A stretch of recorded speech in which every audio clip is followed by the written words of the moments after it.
Clasificaría, Guillermo, como la causa de corrupción más grande de la minería en la Argentina. Y más grave también, sí. Y más visible por momentos. Y más visible. Estamos hablando de un expresidente de CAME también. Bueno, y ese es otro punto, ¿no? Vamos a también mencionar la necesidad de lo fino que debe ser el sedazo para que estas instituciones elijan a sus directivos, ¿no? Pero volvamos a la causa. Bueno, el IMAD, como vos lo contabas, Guillermo, significa Yacimientos Mineros Agua de Dionisio. Tiene a su cargo una serie de proyectos mineros en Catamarca. Su mina más principal, más importante es Farallón Negro. Y tiene la particularidad que está formada por la Universidad Nacional de Tucumán en su directorio, por el gobierno de Catamarca y el Poder Ejecutivo Nacional. Es un directorio de 5 personas. Cuando el Estado empieza a intervenir en negocios privados, puede llegar a pasar, y digo puede llegar a pasar, casos gravísimos de corrupción como los que se han investigado en esta causa, donde está relacionado hasta Lázaro Báez. ¿Por qué?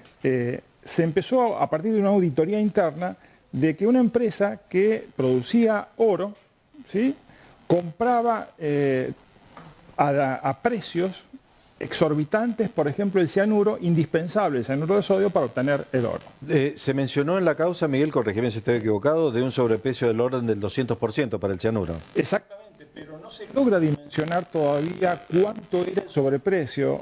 ¿Por qué? Porque la metodología que tenían, como en cualquier causa de corrupción, es hacer microcompras. O sea, los procedimientos internos dentro de esta empresa, que manejaba miles de millones de dólares, a pesar de su tamaño, era tratar de no sobrepasar X cantidad de montos para tener que hacer una licitación pública. Claro, Algo que también se hace en muchos organismos públicos. Por eso hablo yo de un caso típico de corrupción. Claro. Entonces hacían microcompras, esas microcompras tenían entre una y otra en promedio un mes, para tratar de llegar a lo que significaba licitaciones privadas.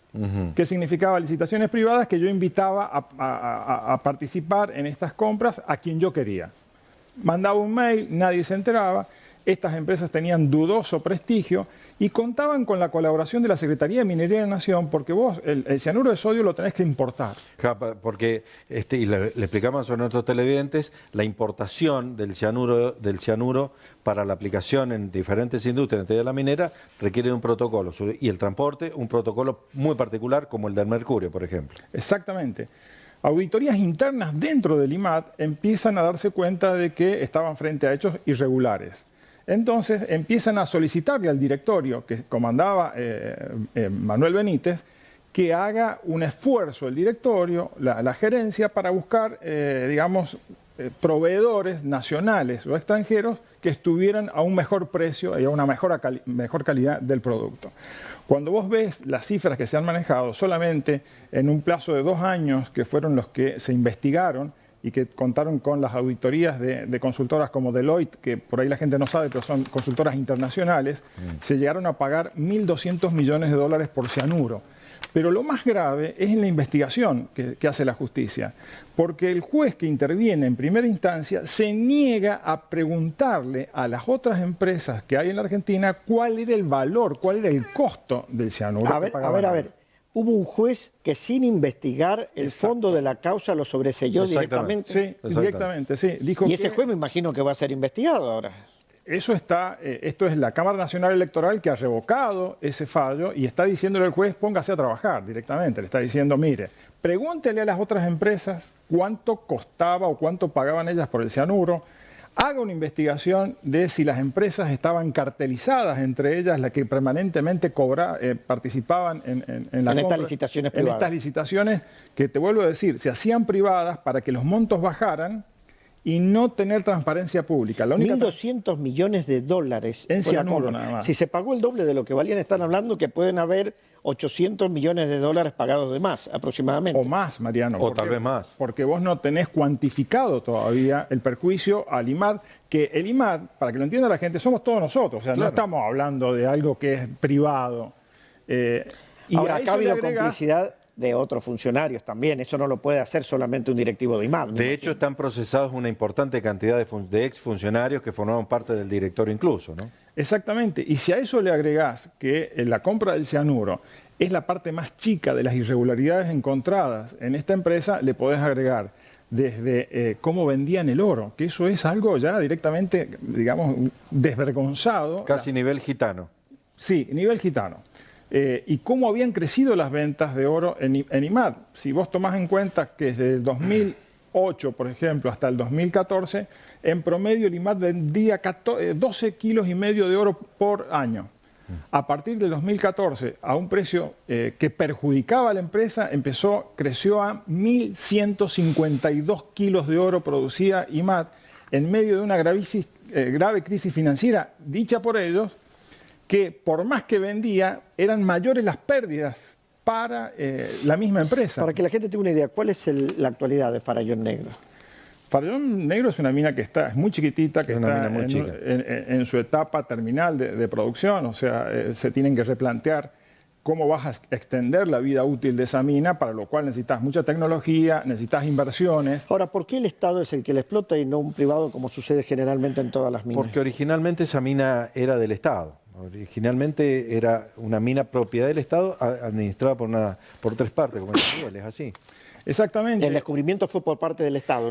Sí, en la década del 40, esa mina se empieza a explorar en la década del 40, profundizan las exploraciones a principios de los 50, empieza a tomar forma el primer minado subterráneo en la década del 60 y tiene su época de gloria entre los 70 y los 80. Es una mina de oro, plata y manganeso. Y el manganeso particularmente requerido en la época de auge también del complejo militar industrial argentino. A modo de mención, está metida la Universidad Nacional de Tucumán porque en el descubrimiento de Farallón Negro y de la creación del IMAD, los ingenieros de minas de Tucumán cedieron los derechos que les correspondían para el Estado argentino. Lo mismo pasó con Bajo la Lumbrera. Entonces, hoy en día, la Universidad Nacional de Tucumán es una de las más importantes de la Argentina porque recibe regalías en su momento de Bajo la Lumbrera y ahora en pequeños... Creo que en algún momento hasta la Universidad Nacional de San Juan también recibía parte de esas regalías, si no me equivoco. Decidieron extender todas esas regalías, pero bueno, nos vamos para el lado Pero en este caso, lo que va a pasar ahora, ¿qué es lo que es? Los jueces han ordenado al juez de primera instancia que investigue si había una complicidad en la venta o la compra de estos productos, porque todavía no entramos al tema del oro, que es lo más escandaloso, María. A ver, contame un poquito lo del oro. Para poder vender el oro, hacían también pequeñas licitaciones. Nunca licitación pública para decir quién me ofrece más por este oro que tengo. Entonces se mandaban 20 mails a un listado de empresas que ya lo tenían preestablecido dentro de la administración, y de esas 20 empresas siempre se presentaban entre el 2014 y el 2016 9. Siempre 9 empresas, y esas 9 empresas ganaban siempre la licitación, primero una, primero otra.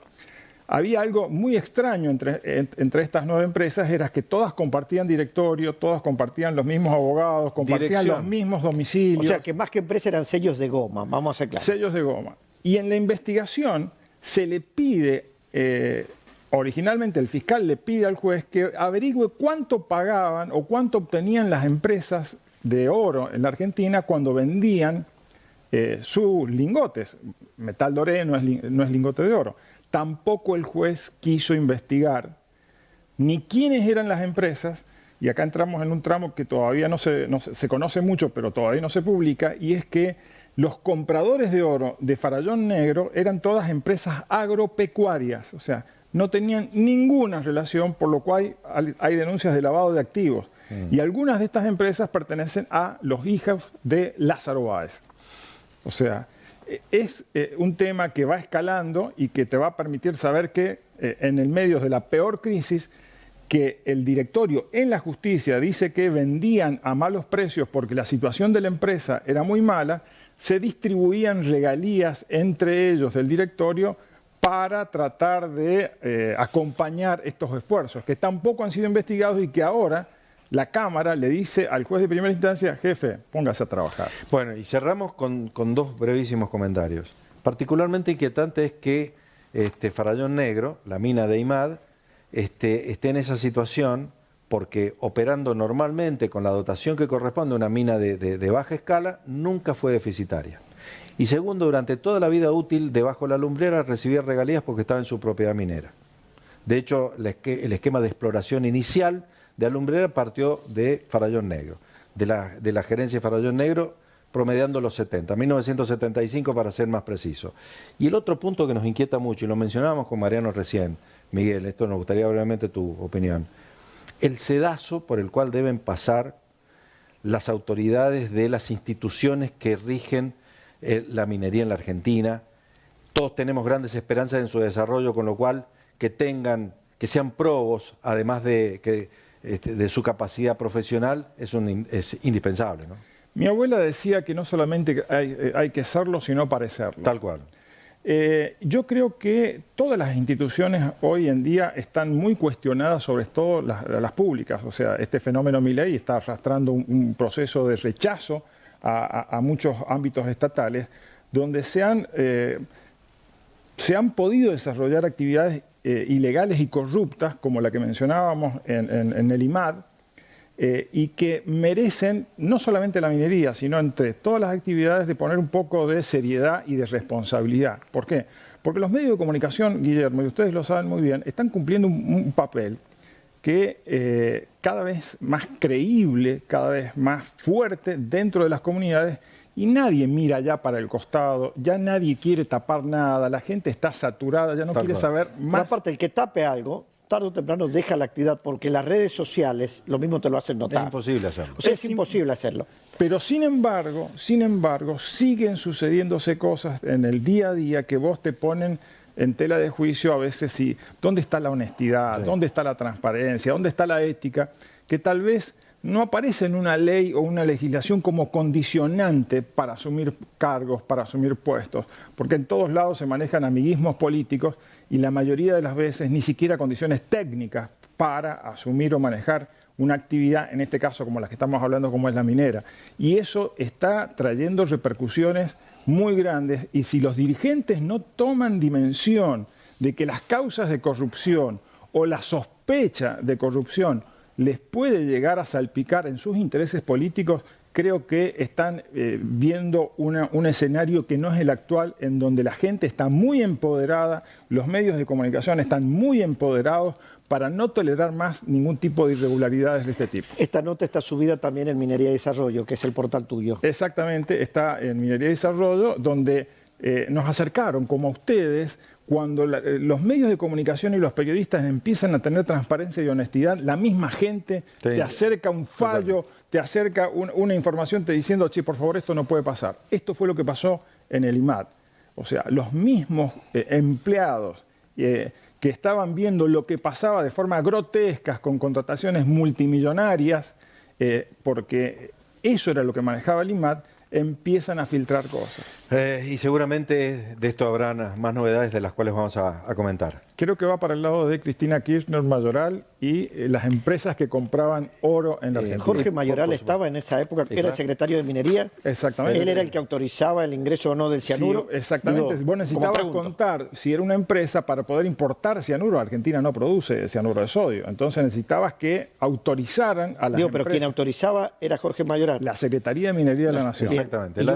Y uno de los compradores era Lázaro Báez. Los hijos.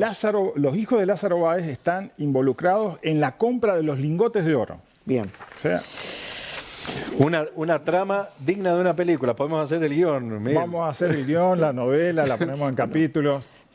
Hoy también se está discutiendo la reprivatización de Pescarmona, que es una empresa también muy reconocida mendocina, que el Estado hizo un salvataje y que ahora quieren privatizarla porque dicen que le cuesta miles de millones de pesos todos los años el mantenimiento. Hay una enorme preocupación por el futuro inmediato de esa empresa. Por eso te digo, cuando el Estado se quiere hacer el empresario, lo pagamos entre todos. Y lo pagamos muy caro. Siempre ha sido así. Miguel, muy amable, muchísimas gracias. Gracias a ustedes por la invitación.